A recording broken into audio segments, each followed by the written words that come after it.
Patagonia has a way of testing you. On this day, we set out for one of the world's most famous hikes, the Torres del Paine base trek in Chile. What started as a beautiful journey into the park quickly became a battle with the elements. Within hours, we experienced sunshine, snow, rain, and brutal conditions as we climbed toward one of Patagonia's most iconic viewpoints. A 22-kilometer trek, nearly 10 hours on the trail, and one question remained: was the Torres del Paine base trek truly worth the hype? We're two former educators who traded the classroom for the open road. After years of teaching about the world, we set out to experience it for ourselves, exploring new places, tasting local flavors, and connecting with people and cultures across the globe. Through our travels, we share stories that inspire curiosity and make the world feel a little bit closer for everyone. Subscribe and join our journey today. Good morning. It is 6:30 a.m. and we rented a car and we are driving to Torres del Paine. And we are going to hike a few trails this morning. We're really excited. There is a beautiful rainbow ahead of us and the sun is rising. We're really excited. It is raining a little bit and there is snow in the forecast, so we are a little bit nervous about that, but we are prepared. We have food for the day, we have water, we have extra layers, extra socks. And this here is one of the more strenuous hikes because it is 22 kilometers. So we're headed to the welcoming center and then we're going to do the Base Torres del Paine, where once you get to that base, you actually see the three towers. So 22 kilometers, probably roughly around, 14 miles. And we have to do that in a span of about anywhere between, the park opens at 8 and it closes at 6:30, but we're trying to do that within an 8 to 10 hour span, so we're sort of under a lot of pressure, but I guess we'll work it out.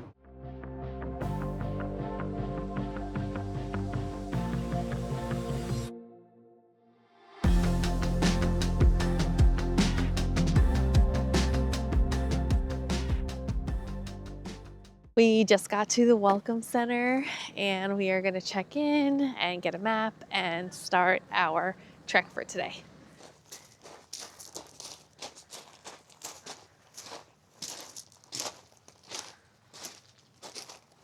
Here's Rodney with his walking sticks.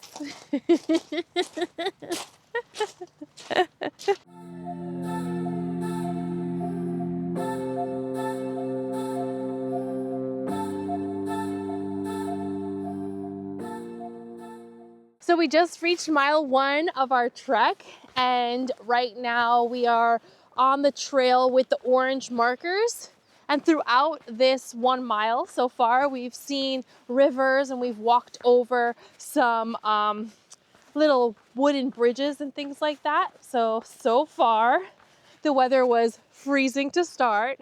Now we're starting to take off some layers, so it's going to be really interesting to see how the weather changes throughout today, because there was snow on the forecast, so we'll see what ends up happening. But mile 1 down and we're doing good so far.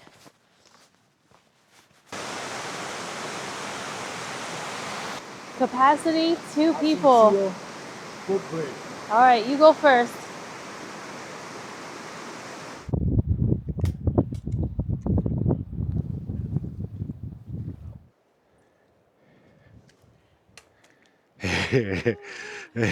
Woo! We're here on mile 3 of 14, and you can see the weather has changed pretty drastically. It's very windy. We're getting hints of snow that are coming off of these snow-capped mountains. This is not a mirador, but if you look, this that bluish water, that bluish turquoise water, and just the lookouts from here are just totally incredible. Just the rock formations here. And then, of course, those snow-capped mountains up there. So we're trekking on. We can't do too much filming because this is a strenuous one. So every now and then, maybe every mile, we'll give you updates. But for now, we're pushing on. After a long stretch of climbing, we finally reached the Wind Pass, looking out over the Ascencio Valley below. Not long after that, we passed the Refugio Chileno, a campsite and lodge with beds, showers, tents, food, and supplies. A crucial midway point on the trail where hikers can rest and regroup before pushing on. From there, the snow started coming down even heavier, and the trails quickly turned slippery. Oh,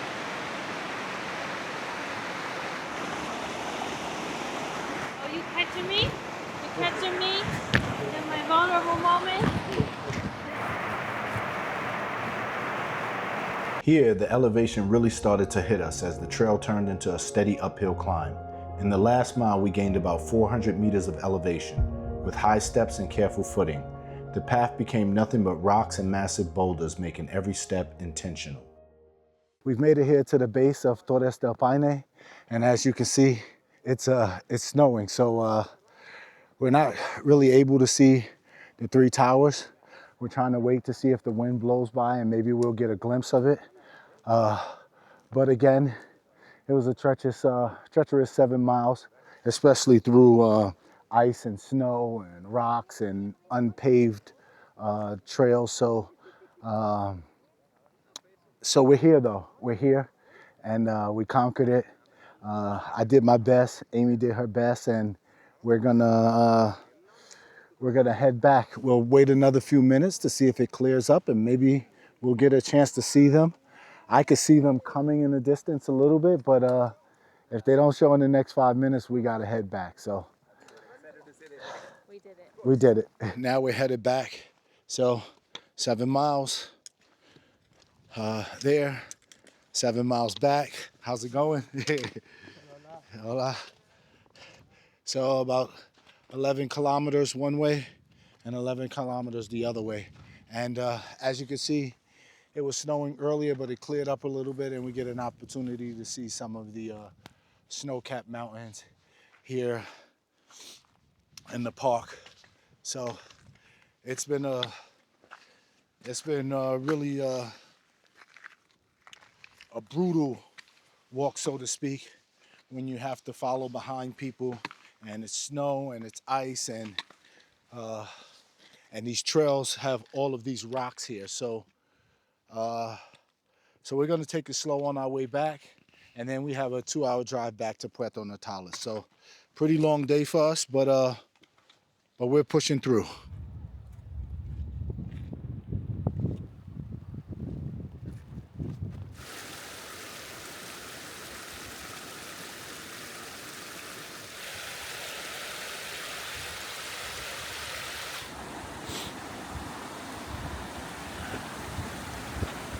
Absolutely amazing. Woo! This is absolutely amazing. Good morning. Good morning. Today is day 2, and we are back on the road, and we're going to Torres del Paine again. But today we're going to enter in the Serrano entrance. So we said the other day that we rented a car for 3 days, but unfortunately that we did that base hike, and it was 14 miles back and forth, so we had to basically take a day off To recover. But Amy will tell you about that in a second. But today we're gonna again go through the Serrano gate, and then we're gonna see Lago Pehoé, then we're gonna see Salto Grande, and then we're gonna see Mirador Cuernos. So we'll do that, and that's pretty much a full day trip of small hikes, 1 mile here, 1 mile there, and then getting back on the road and hitting up the next site. So hopefully today is a little different than the other day. The other day was really strenuous. I think that we went in one way. We're like, oh, it's 14 miles. It'll be fine. We've done that before, but it was definitely a challenge. It started snowing maybe within the first 2 or 3 miles, and it snowed the whole entire way up. So it was really cold, and we were prepared for the cold. It was definitely a challenge, especially when there were other hikers there, and they were, you know, either in a group or a lot of people, and you were a little bit nervous about certain like steps that you were taking and where you were going. The trail, though, I have to say, is really well labeled, and it's easy to navigate. Once we got to the lookout point, we were so disappointed because we got up there, and because it was snowing, there were so many clouds and so much fog in the air that we couldn't even see the towers. So we were like bummed about that. Yeah, it's a bump, but also there was a sense of accomplishment, and yeah, we took some great pics and a few great videos.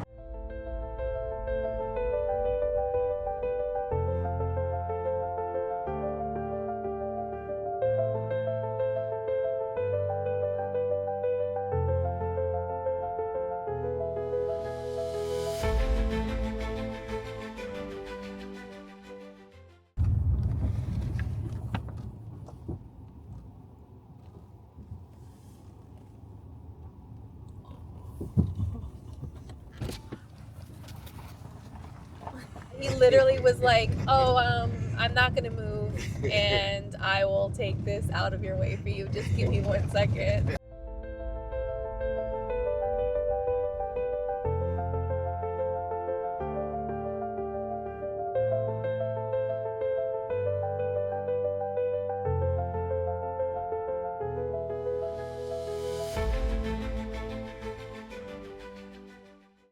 We just got to a mirador here, Rio Serrano, and we just stopped so that we can take some photographs and enjoy the view.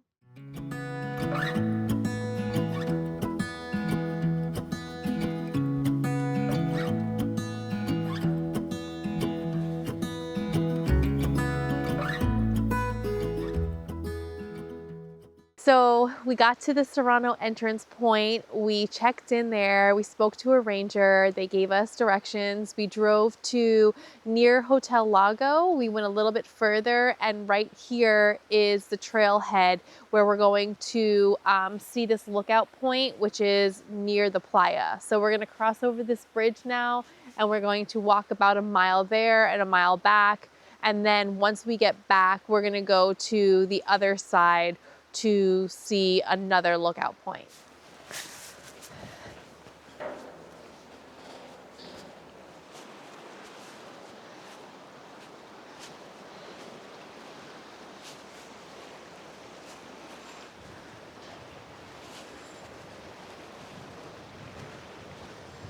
How speechless is this?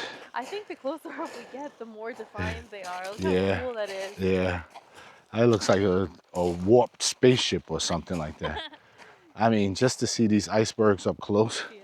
you know, and to know that at some point in time they were probably Part of way the more, glacier. part of a glacier, but also way more grand than they are right now. So it's just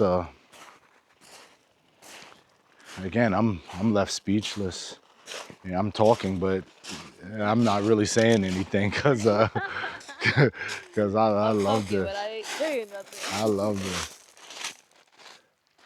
Incredible. Wow.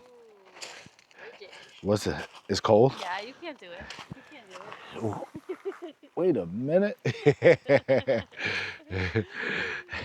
Hey, this is water you can drink right here.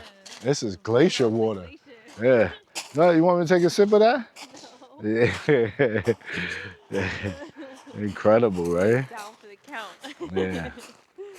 This is amazing. Yeah. This is really cool. Yeah. So we just got to the end of the beach. We're closer up to the iceberg, and it's so incredible to see how beautiful it is right here, right in front of us. We are going to quickly go up this trail right here. There is another mirador or another lookout point, and we're gonna see what we can see from up there. From the edge of Playa Grande up to the mirador is a short 1.2 kilometers, but it's all uphill on a steep rocky staircase. The climb takes about 15 to 20 minutes, with every step being demanding as you steadily gain elevation. We are in front of Glacier, and you can see it right there in the distance. And its mass has receded because of the natural cycle of the Earth, but mostly due to climate change.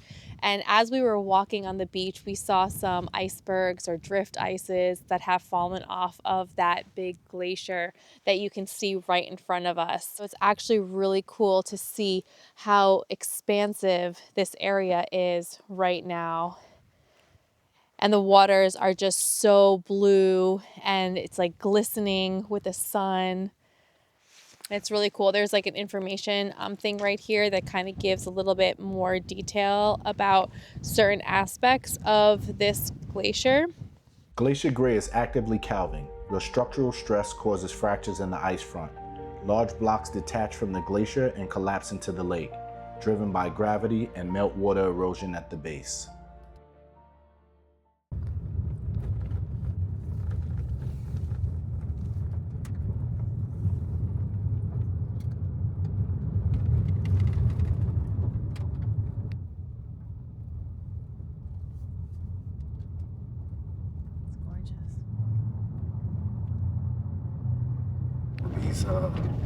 These views are astonishing. There's no words again to describe. I mean, the bluest of blues in terms of the water, and I mean, it's so picturesque, so postcard. So send it home to your mom. Tell her you were here.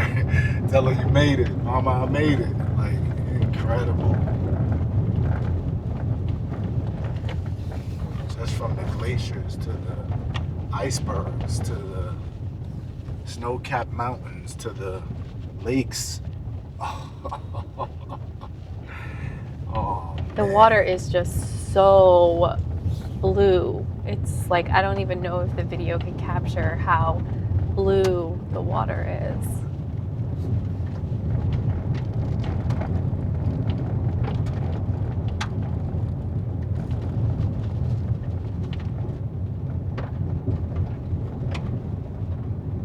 It doesn't even look real. It looks like we're in a Bob Ross painting or something, just like driving through. Yeah.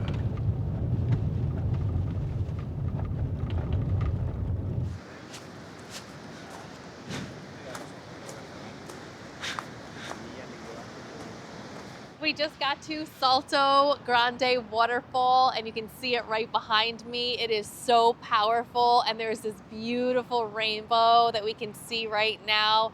It is totally worth visiting. It's an easy hike, and we are so happy to be here right now. This is definitely worth it.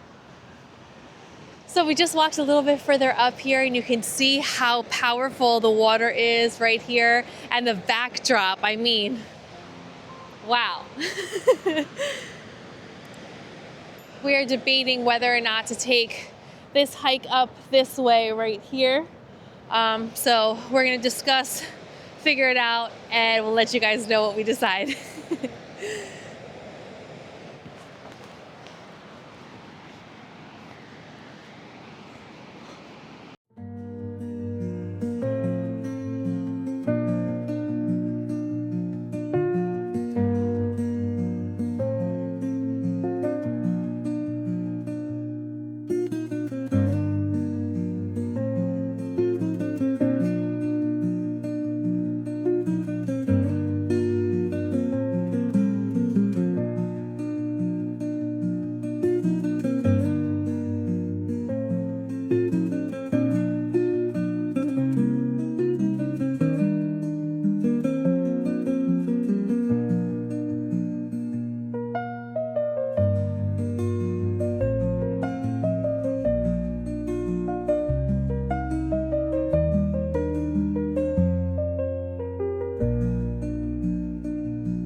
So it's our last day here in Puerto Natales, and we thoroughly enjoyed the town. While small, it's very inviting, And of course, if you come to Puerto Natales, you're probably going to go to Torres del Paine National Park with all of to see all of the sights that are there, right? The nature, the majestic snow-capped mountains, the turquoise waters, the fjords, icebergs, glaciers, and it was absolutely everything that we wanted it to be headed there. So again, it's our last day here. We're in our Airbnb, and what we're gonna do is just sort of relax today because we have an early bus in the morning to El Calafate, which is in Argentina. So of course we'll have to do a border crossing, and then we'll get there, and hopefully we'll have an opportunity to see one of the places that we wanted to visit, which is the Perito Moreno Glacier. But for now, we're just going to enjoy a couple of glasses of vino here and watch the sun set over these snow-capped mountains.